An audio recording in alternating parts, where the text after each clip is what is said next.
Look at that handsome guy. Yeah, man.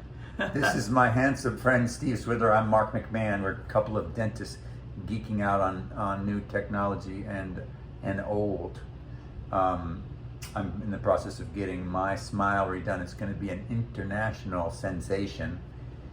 It's an international smile organized between the U.S. here in Tucson, Nogales, Sonora, Mexico, and Brazil. So they're doing the holistic and TMJ aspects of it here, and then I'll be doing the production and the most of the work in Mexico. But the smile is being designed on a computer by another expert in Brazil, so it's pretty exciting stuff.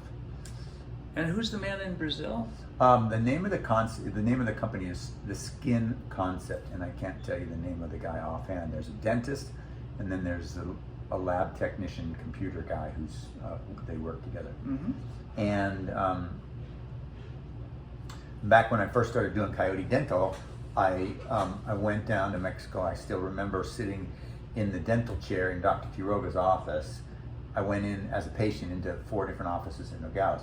And I had my cowboy boots and jeans crossed in front of me on this dental chair, and they'd just taken an x-ray, and then boom, it shows up, this big panoramic x-ray, living room screen in front of my face, and I'm like, wow, this is Mexico? And this is 6 years ago. And then, so I was like, this is pretty amazing.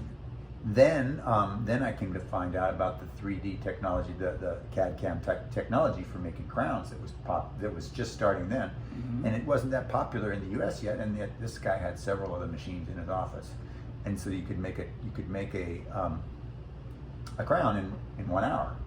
And because of the accuracy of the digital technology, they fit better and they're easier to, everything was superior, yeah, the fit and the ease of seating them, it's like night and day. Fast forward to now, they're able to use this CAD/CAM technology to do a full set of veneers, 10 veneers. Not only that, but a full mouth restoration. So you can scan, use the scan that's the size of an electric toothbrush to scan the teeth, right? Mm-hmm. Scan the whole arch, both upper and lower arches. And it creates this 3D image, not a 2D image like a photograph. You remember back in the day when you'd take a photo and another photo and they'd stitch it together in the computer, it took all this computer power. I never did that. Well, suffice to say that was like a 2D image, and they're putting 2D images together. Well, this is like a 3D image, so this thing is going click, click, click, click, click, click, click, click, click, and it's creating a 3D image of this entire arch down to the microscopic detail. So it's like the technology has just exploded. It's like the LiDAR technology on the new iPhones.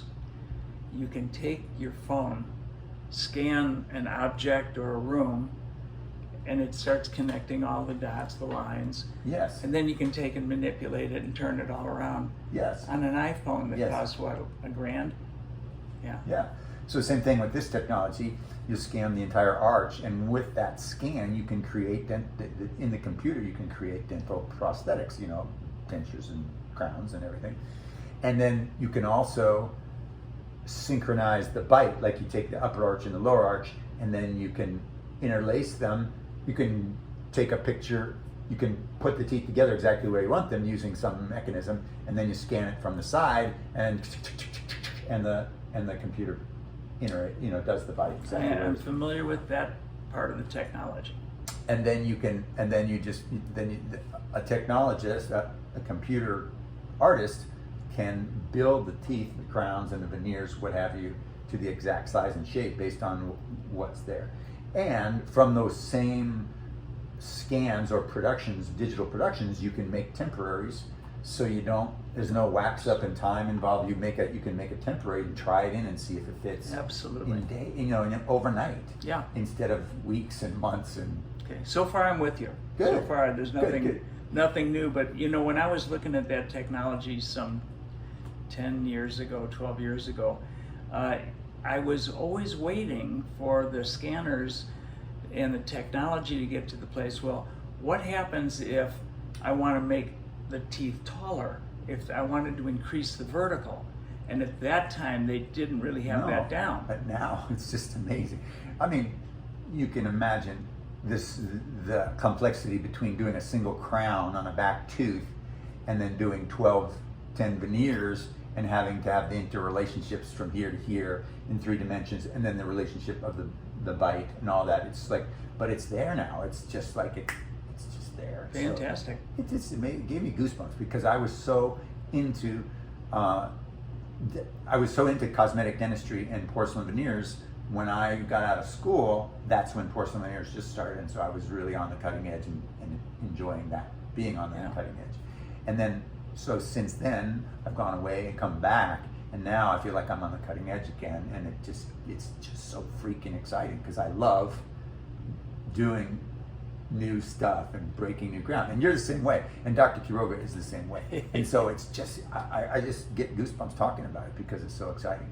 And the other thing that the technology does is they can model the texture of the porcelain and the anatomy of the porcelain from another case, and you can take it and you can put it on. So the aesthetics are, you get good templated form. Brilliant. You can say, I want this kind of stippling, or I want this kind of wave, and it just automatically. Fantastic. It's phenomenal. It's just, I mean, we're a couple of dentists geeking out. Not too many people would appreciate all these. A lot of people would.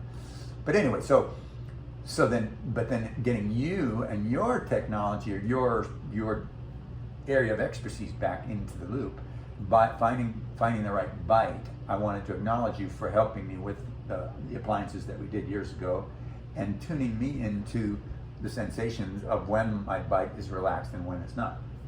So I had orthodontics when I was young, and the orthodontist jammed my jaw back to get the centric relation.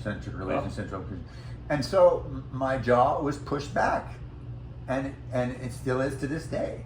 But what I learned from you and your therapy was that I could relax my jaw, and I didn't have to put my jaw back in that position. I could go there and chew, and I didn't have to be there all the time, and it made a big difference in my muscles. Yeah. So yesterday I'm in the chair with Dr. Quiroga, and they're coming up with a bite, and they had already scanned and done some mock-ups, and he'd done a physical mock-up that he did by hand, and then he was doing mock-ups on the computer. And so they wanted to come up with a bite to see how much, because I'm going to have to open up my bite a few millimeters. And so they're trying to figure out where they wanted to get my bite. And so they had me biting on gauze in the back and trying to put composite in the front to figure out where I wanted to be, where he wanted me to be. Yeah. And after he did it, after we were doing this, working on it for like half hour or so, with a couple of his dentists, helping out and watching, and it was really fun. I noticed that my jaw was relaxed, and if I closed my teeth together, they came together like this instead of like this. Perfect. And I realized, well, that's where I have to be. I have to find that, and they seemed to be pretty close to where my jaw just naturally went. But it was very interesting that because I was so precise. It's precisely what I learned from you, is that I have this position where I have to close to chew, and I have this relaxed position. And I, tuned in as the dentist that I am, can feel those two. Yeah. And once you're aware, then it's unmistakable. And so I had this conversation with Dr. Quiroga today, trying to explain to him, yes, I want to go and get a bite with Dr. Swidler to match the bite, to check, to verify the bite that they came up with. And I'm hoping that it's going to be fairly close. I'm trusting that it's going to be fairly close. We'll see what happens. We'll see. And it's also a great opportunity for you to connect with these guys in the skin concept, because they're very open-minded, and this is all happening, exploding. The technology is exploding right now. Timing is perfect. Yes, so that they can develop. You could maybe teach them something and get some part of that, and be part of their explanation. I'm totally down for it. Totally down for it. I've got even this concept of how Invisalign has got all the. We're jumping into orthodontics without, again, establishing, this whole relationship of body alignment and cranial bone. So I've got this whole concept, and this month I'm finishing the international patent applications on the method and on the appliances, so that it's not like I'm trying to hold on to anything, because it's really much more about a legacy. but it's important that all the steps are followed. The places of building your bike from where you are to where you want to go, that kind of technology is exactly what's needed, and I have no doubt that it's going to be perfect. Getting the jaw in the right position is the place that I want to make sure all the steps are taken, have the patient experience it, and teach the doctors how to create it. And it's fairly easy, okay? It really is fairly easy to do, but the effects are phenomenal. I mean, it changes a person's life. We don't look at how a person walks in. We don't look at whether they have a high shoulder or one eye is higher or their hips are off and that they're wearing their shoes off or they've got knee pain or back pain. We have such an opportunity to get things all stabilized first and then use the bite to stabilize that, so when they bite down, they're on their mandible is on the articular eminence instead of shoving back into the Right. ear. And that's what we're looking for, is stability. Yeah. Excellent. So let's go on to part 2. Okay. Consider that like a chapter there. I want to talk a little bit about some body work that I had and an injury that I had, and talk to you a little bit about craniosacral and just body work and just sort of the intersection between spiritual growth, body work, and dentistry. And You're gonna love my new paper. yeah. It deals with all of that. Oh, cool.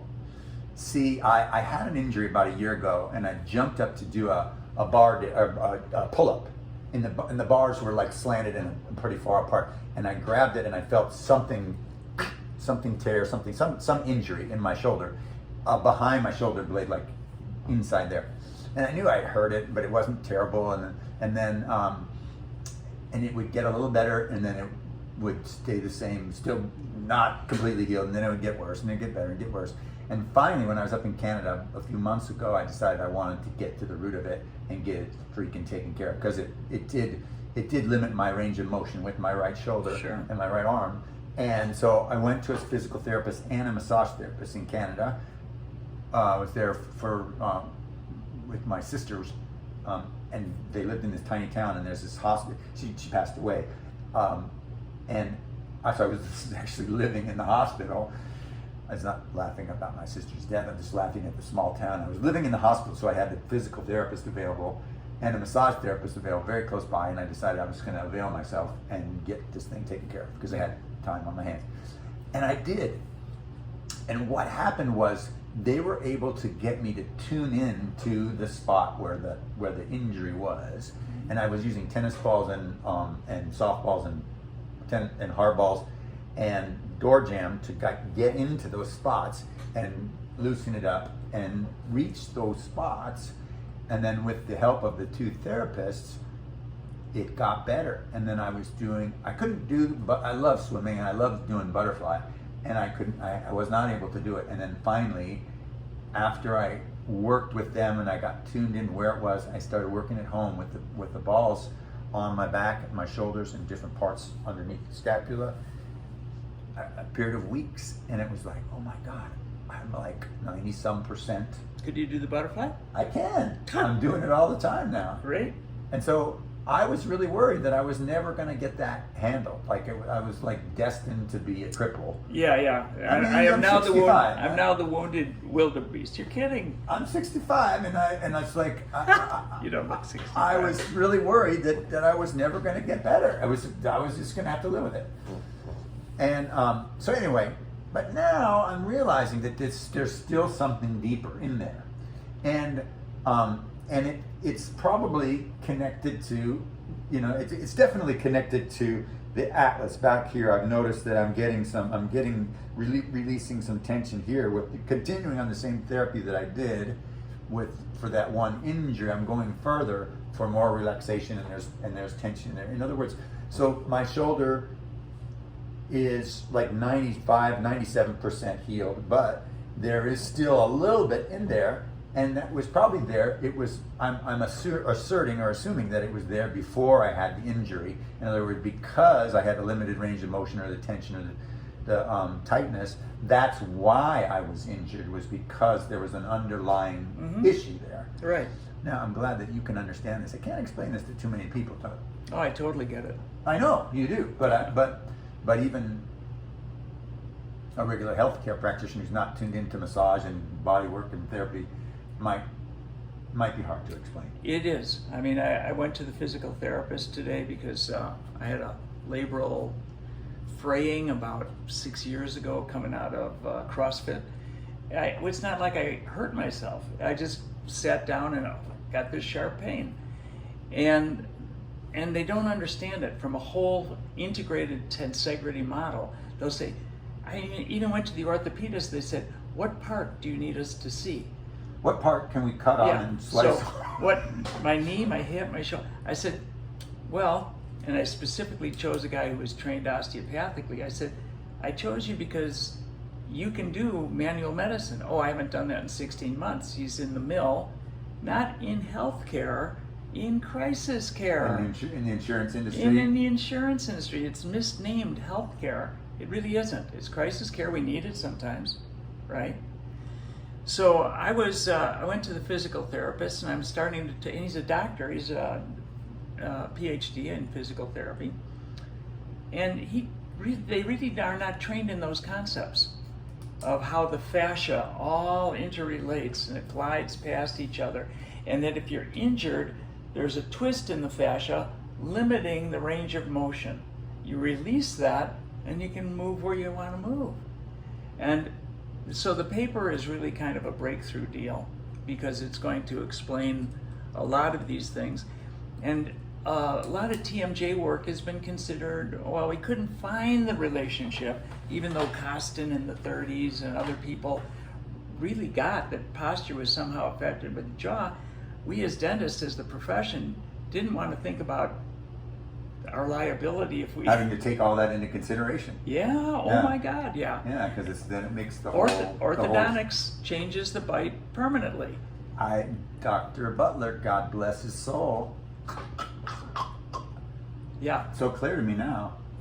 Now it is. So we really talk about that in the paper, what historically has happened and what we were missing and what we didn't see. And it is all backed up, solid science. You know, we'll probably have somewhere between 80 and 100 references that just show exactly why and how this is happening.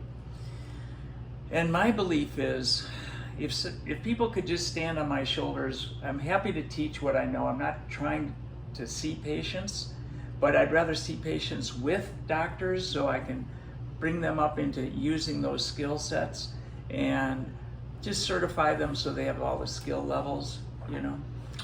Well, I'm very curious to know about how this will interact with this new technology and these people in Brazil and how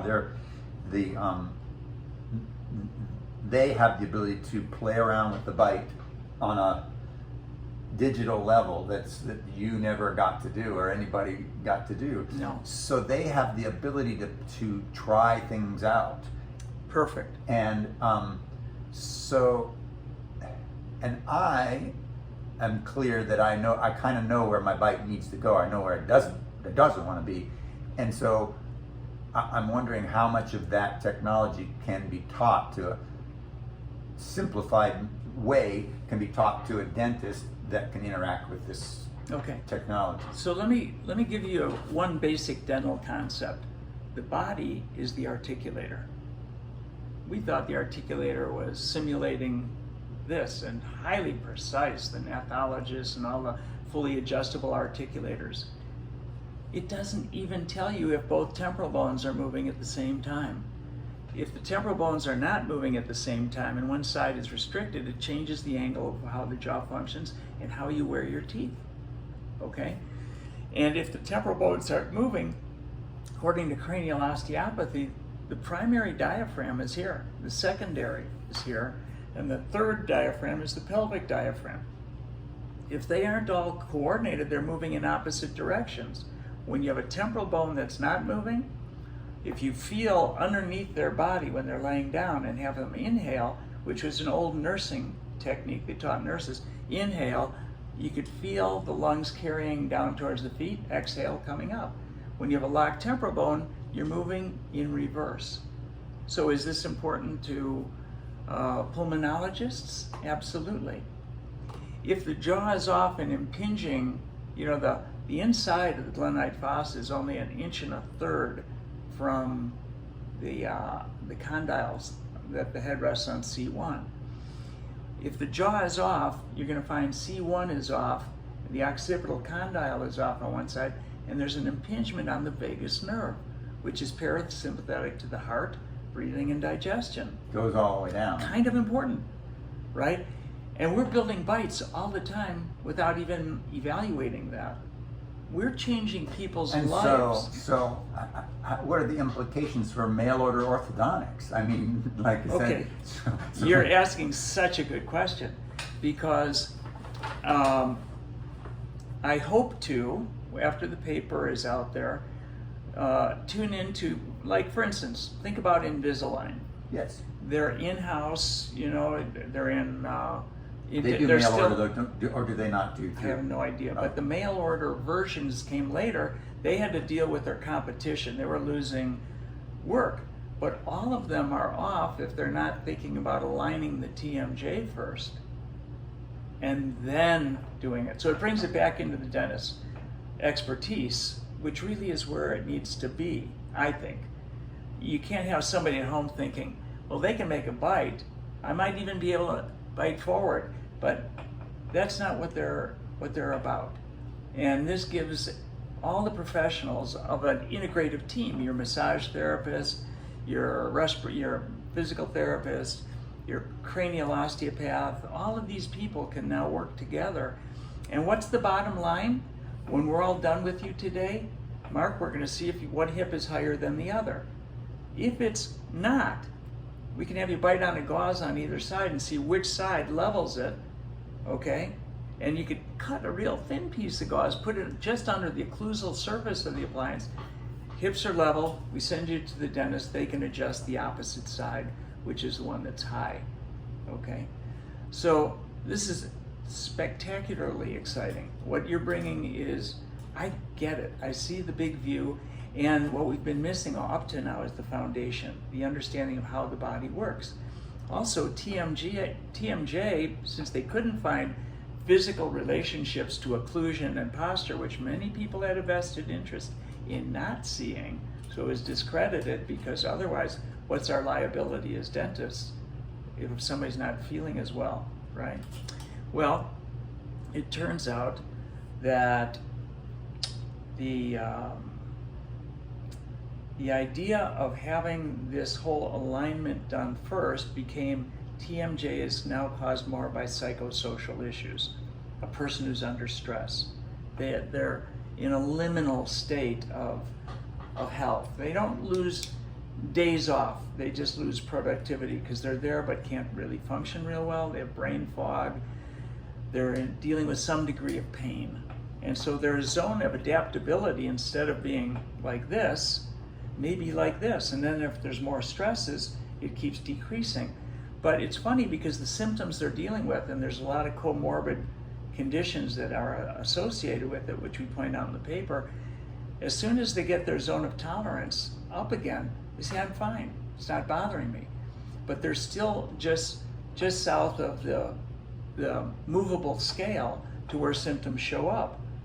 Okay, so the more you increase your zone of adaptability, good rest, you know, all the things that we do for ourselves, no, that my hip doesn't bother me, your shoulder doesn't bother you.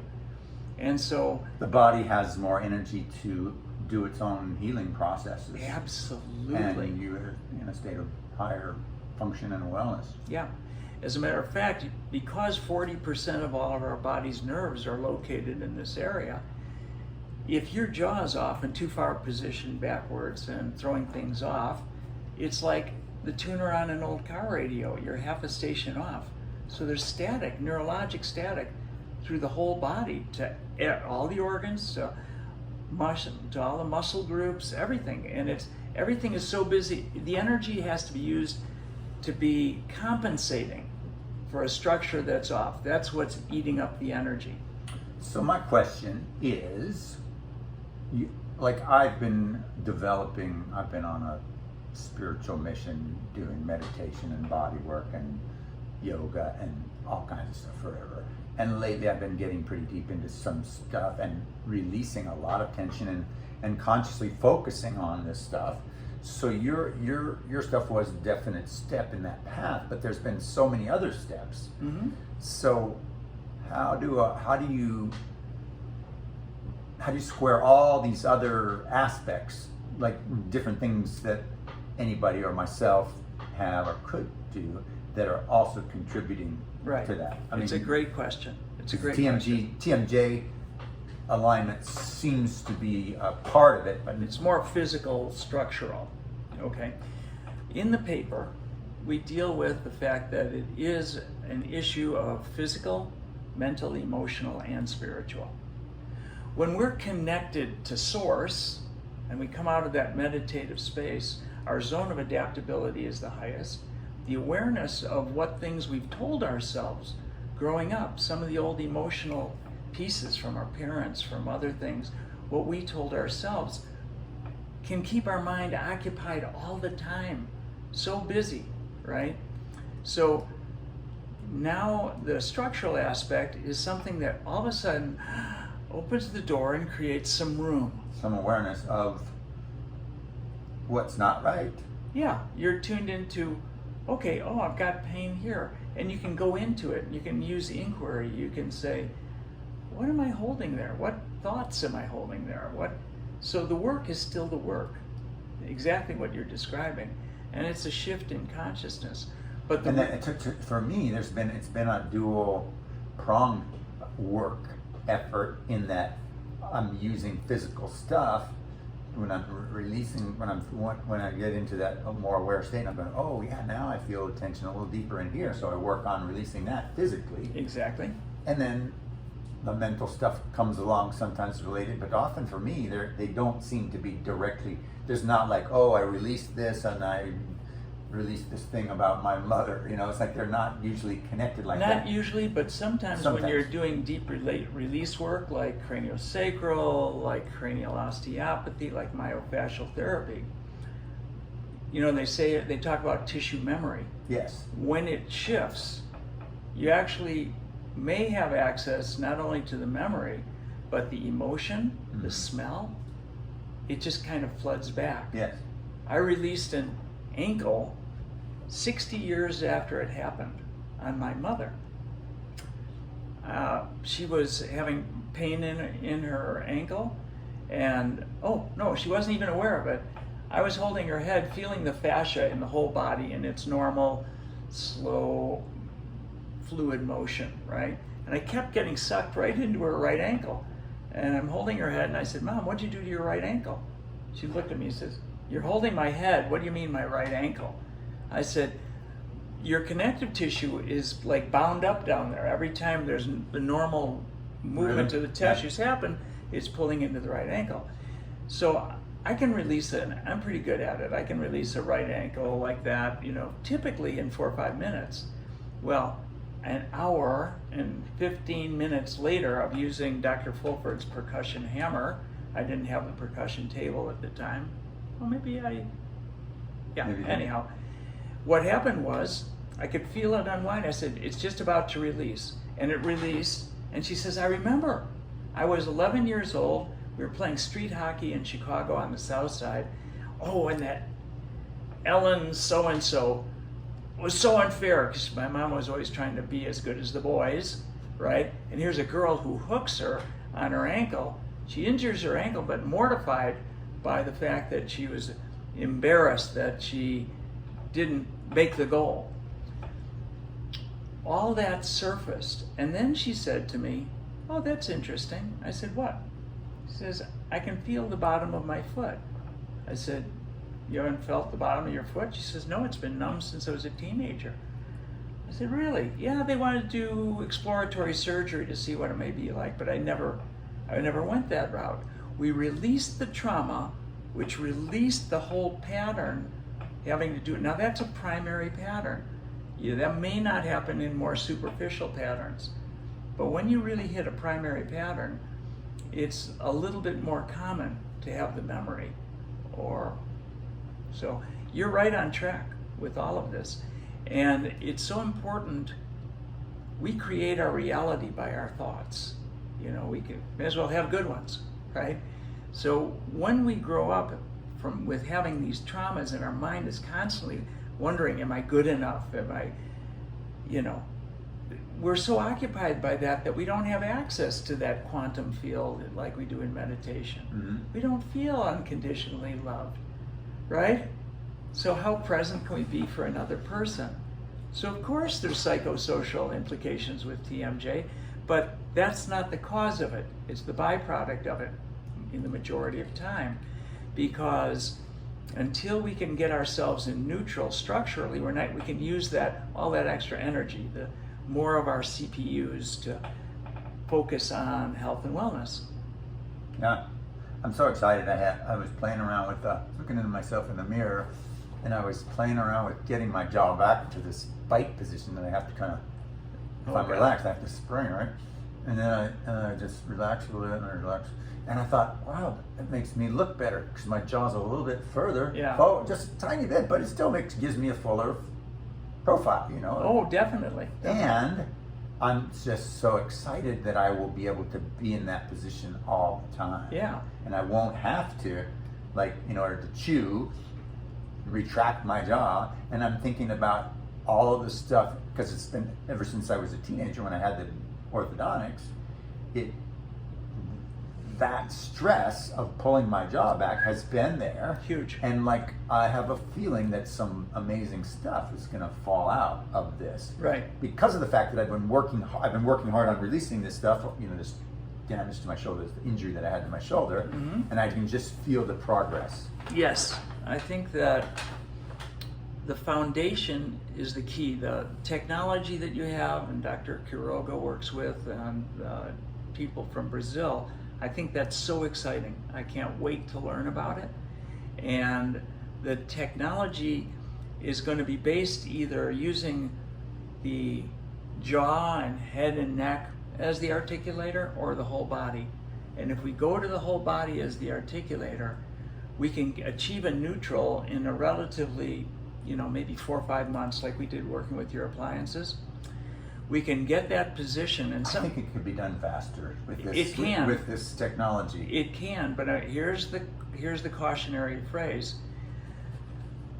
They say it takes a month to release each year that you've lived with the condition. What happened with me is I got into this wonderful position, and all the lights went on, everything felt good, but then the body keeps changing. Yes. Right? Oh, now the shoulder drops. Oh, now my vision is different, right? And we're using vision therapy because if we're used to looking at the horizon and we've got poor posture, we're doing it within a head forward position, which we dentists are famous for, okay? And where we are, if there's a slight tilt to our neck, that's become normal. That's how we look at things. So as we're going through the jaw, we work with things like getting the vision, getting the posture. I came up with the acronym AWIN, which is abs, heart, wings, and neck. And my bite, if I'm collapsed, head forward position, kind of meets okay. But if I go in and I engage my abs about 15%, just like, okay, I'm gonna have good posture. H, heart, the heart floating up and slightly in front of me. Yes. The wings slightly back, not jamming my, scapula together, but just slightly. And then N is the neck, and my neck is going back towards the wall behind me. So I want you to feel this, and maybe for the sake of this, I'll turn sideways.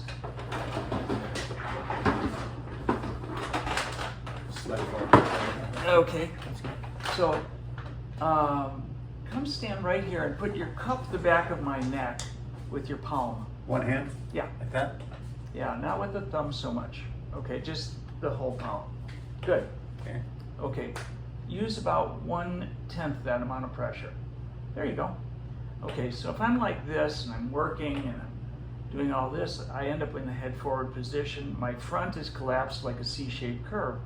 So now I'm going to go through AWIN, and I'm going to engage my abs. I'm going to let my heart stretch up out of the connective tissue to my hips. I'm going to bring my wings back, and then finally I'm going to lengthen my neck, which drops my head forward. Okay? that is a good body use. Yeah. Go ahead. We have a lot of misuse patterns, and if I can go from this to this, which is just good posture, right? Then the bite that I have is different. Okay? I mean, you've put up with that bite being shoved back, and your whole body has compensated to be upright in gravity. For 40 some years.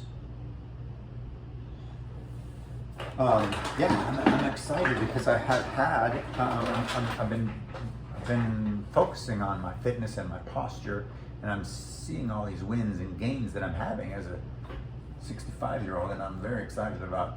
The body heals itself. Yeah. We are not limited by our age. I had, I remember as a high school student, I remember my chest used to be kind of caved in here. Yeah. And I had managed to, like, when I look at myself in the mirror now, it's not there anymore. I have this whole open posture that I did not have as a, I don't know, maybe even 5-10 years ago. I had a significant deficit, you know? Yep. So, and think about all the energy subconsciously that your body had to put out to keep you upright and moving in gravity. And the subtle stuff that's still going on, that's I'm in the process of healing. It's pretty exciting. Very exciting. So we say thank you very much. Thank you very much. All right. For listening. Oh, I forgot to turn it on. Just kidding. 36 minutes.